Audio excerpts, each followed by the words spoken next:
And casting కూడా అనురాగ్ కశ్యప్ కానీ ఇప్పుడు చాలా భారీ కాస్టింగ్ ఉంది. ప్రకాష్ రాజ్ గారు, మృణాల్ ఠాకూర్ గారు.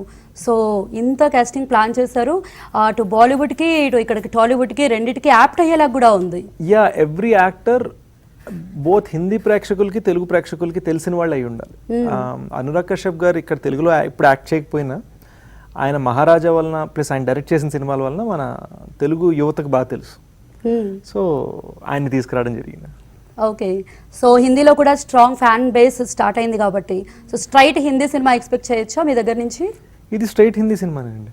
స్ట్రైట్ గా హిందీలోనే చేయడం బాలీవుడ్ నుంచి ఏమో అంటే మన మన వదలకూడదు, అదొకటి ఉంటుంది. నాకు సెక్యూరిటీ ఇదే, నా బ్రెడ్ అండ్ బటర్ ఇదే, మన గడ్డ ఇదే. సో అది తెలీదు. బట్ డెఫినెట్లీ మేజర్ తర్వాత నాకు ఒక 4 మిలిటరీ సినిమాలు, 2-3 బయోపిక్లు వచ్చి మేజర్ ఇంపాక్ట్. ఇప్పుడు డెకాయిట్ తర్వాత 1-2 ఆఫర్స్ వచ్చాయి సడన్గా ఈ లాస్ట్ 10 డేస్లోనే ఉన్నాయి. కానీ ఫస్ట్ మనకి హార్ట్కి టచ్ అవ్వాలి.